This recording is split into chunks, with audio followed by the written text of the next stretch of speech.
You fasten a small clasp behind your neck. The metal feels cold against your skin. You check your reflection in the glass. This small act of adornment seems entirely modern. It feels like a simple matter of personal style. It feels like a display of subtle wealth or individuality. But this behavior is not new. Why do you feel the exact same need to decorate your body as someone living at the dawn of humanity? For most of your life you have been told that jewelry is a luxury. It is something extra. It is a frivolous addition to your daily routine. It is something you buy only when your basic survival needs are already met. You assume your ancient ancestors were too busy fighting off predators. You assume they were too busy surviving brutal winters to care about fashion. You picture them draped in rough animal skins. You picture them covered in mud and blood. You picture them focused entirely on the next meal. Is it possible that the instinct to wear jewelry is actually as old as the instinct to build a fire? Go back in time. Go back roughly 100,000 years.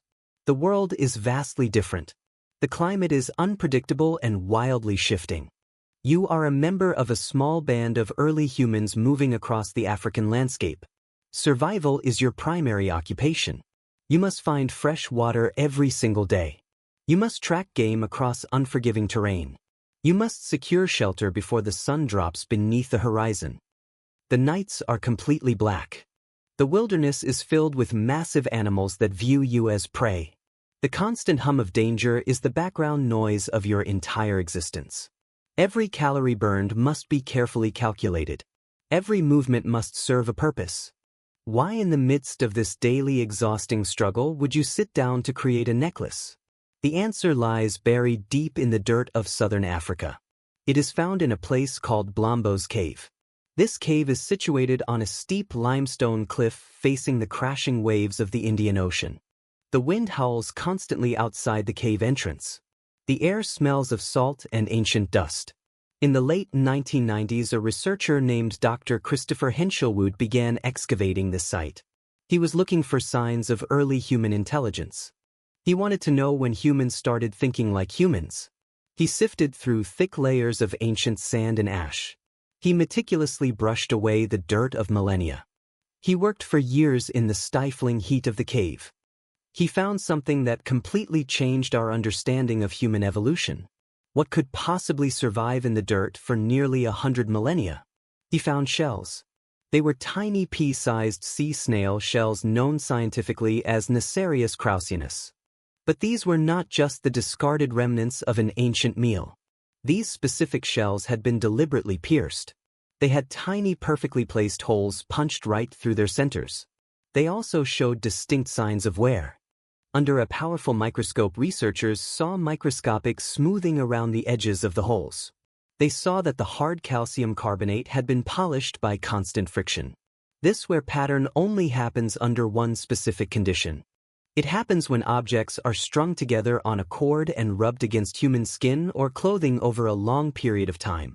How did ancient people manage to drill through hard shell without shattering it into pieces? They used primitive but highly effective tools. Imagine the painstaking process. You sit by the fire with a handful of unpierced shells. You take a sharp fragment of animal bone. You press the bone point carefully against the center of the delicate shell. You apply steady twisting pressure. You turn the bone back and forth. You push just hard enough to score the surface but not hard enough to crush the delicate object. Your fingers cramp from the effort. You keep twisting until the point finally breaks through the surface. This is not a fast process. It takes immense patience. It takes time that could have been spent hunting for necessary protein. It takes energy that could have been spent foraging for berries or tending to vulnerable children. It takes intense focus that pulls your attention away from scanning the horizon for predators. Why would you waste precious daylight making tiny holes in useless seashells? To truly understand this, you must look beyond South Africa. You must travel far north to the Grotte de Pigeons. This is a massive limestone cave near the town of Tafrelt in Morocco. The landscape here is dramatically different from the southern coast. Yet the human behavior remains remarkably the same. Here archaeologists Dr. Marian van Haren and Dr. Francesco D'Erico made a stunning discovery.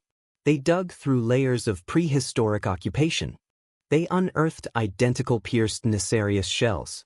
These shells were dated to roughly 82,000 years ago. This means the practice of making shell beads was not a localized fad. It was a widespread phenomenon spanning the vast African continent. If isolated groups thousands of miles apart were doing the exact same thing, it must have served a critical evolutionary purpose, right? Imagine a specific day in your ancient life. You are sitting by a smoking hearth in the late afternoon. The air is growing cool. The sun is dipping low over the savanna. You hold a small collection of shells you carried from the coast. The coast is dozens of miles away. You carried them for days through dangerous territory just to bring them to this camp. You carefully string them onto a thin strip of dried animal sinew. You then take a piece of a dark red pigment called ochre. Ochre is an iron-rich rock that stains everything it touches. You grind the ochre into a fine dust using a heavy stone. You mix this red powder with heated animal fat. You create a thick, vibrant paste. You rub this red paste into the shells. You give them a brilliant, unnatural, vibrant color that stands out against the drab colors of the dry landscape. You tie the string securely around your wrist. Your skin is immediately stained red where the shells rest. What happens when you leave your camp and encounter a stranger from another tribe? This is the exact moment everything changes. For most of human history, encountering a stranger was a matter of life and death. You did not speak the same language. You did not know their customs. You did not know their intentions. You had no way of knowing if they were a friendly trading partner or a violent threat ready to steal your resources. Your brain is wired to fear the unknown. Your sympathetic nervous system floods your body with adrenaline the moment you see an unfamiliar face. Your muscles tense and you prepare to fight or flee. How do you communicate who you are without opening your mouth? You look at the stranger's wrist. You look at their neck. You see a string of red-stained shells. It is identical to the one you wear. Instantly, a silent message is transmitted across the divide. The tension in your muscles begins to fade. The shells are not jewelry in the modern sense of vanity. They are information technology. They are the very first external hard drive for human data. They store complex information about your identity. They broadcast your social status. They signal your alliances to specific groups. They prove your willingness to trade and cooperate within a shared cultural framework. Could these tiny objects have been the key to human cooperation on a global scale? Yes, they absolutely could. Dr. Van Haren and Dr. Derrico argue that these beads represent the birth of complex symbolic thought. A shell is just a shell until a human mind assigns a specific arbitrary meaning to it. A shell has no inherent value when you are starving. But when an entire group of people agrees on that meaning, you have a shared symbol. This is the exact same cognitive leap required for complex language. A word is just a sound until everyone agrees on what it means. The beads were a physical wearable form of language. They allowed your ancestors to form much larger social networks than any previous primate. They allowed groups to cooperate during times of extreme drought or famine. When local food ran out, you could travel to a neighboring territory. You could show your beads. You could be recognized as part of a broader cultural network rather than an invading enemy. You could literally wear your passport on your chest. Why did the Neanderthals not do this to the same extent? This is where the story takes a fascinating turn into the depths of prehistory. For a long time, scientists believed that only Homo sapiens possessed the brainpower for symbolic jewelry. We thought we were entirely unique in the animal kingdom. We thought our large frontal lobes gave us a monopoly on art and personal adornment. But recent archaeological discoveries have challenged this arrogant assumption.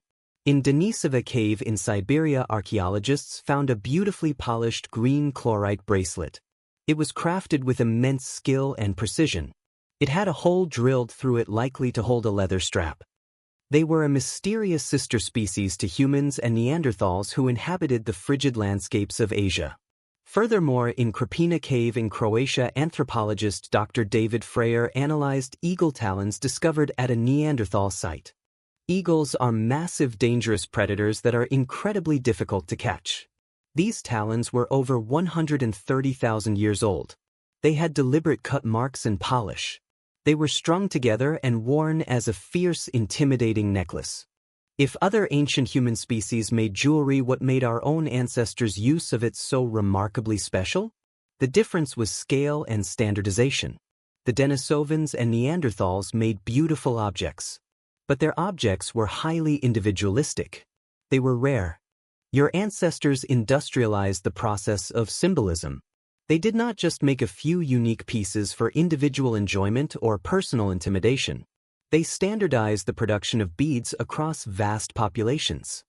Anthropologist Dr. Mary Steiner has studied how early humans used ornaments to mitigate risk in an unpredictable world.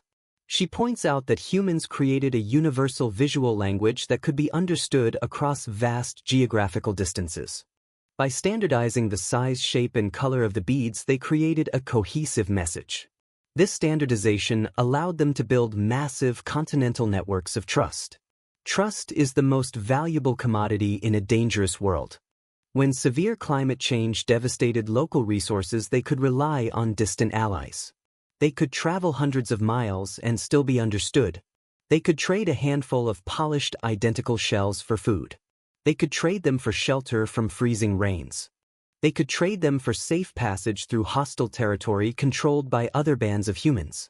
Was jewelry actually the very first human currency? In a very real way it was. But it was a currency of relationships, not just cold commerce. It proved that you belonged to something larger than yourself. It proved that you understood the unspoken rules of the complex human network. You were willing to put in the time and effort to conform to the group's visual standards. This evolutionary advantage was massive. It allowed your ancestors to spread out of Africa and across the entire globe. It allowed them to form immense cooperative alliances. It allowed them to outlast harsher climates by sharing resources over wide areas. It allowed them to outcompete other hominids who relied on smaller, more isolated social groups that could not fall back on distant neighbors in times of crisis. The Neanderthals may have worn eagle talons to look fierce, but your ancestors wore seashells to look familiar. The instinct to adorn the body was never a frivolous distraction from survival. It was the very mechanism of survival itself. It was the glue that held the expanding human population together. Why does this ancient dusty history still matter to you today in your modern comfortable life? Because the human brain has not fundamentally changed in 100,000 years. You are biologically identical to the person who sat in Blombos Cave grinding red ochre. You still navigate a wildly complex social world full of hidden rules and shifting alliances. You still need to instantly communicate your identity to strangers every time you leave your house. You still need to signal your status and your group affiliations to ensure you are accepted by your peers.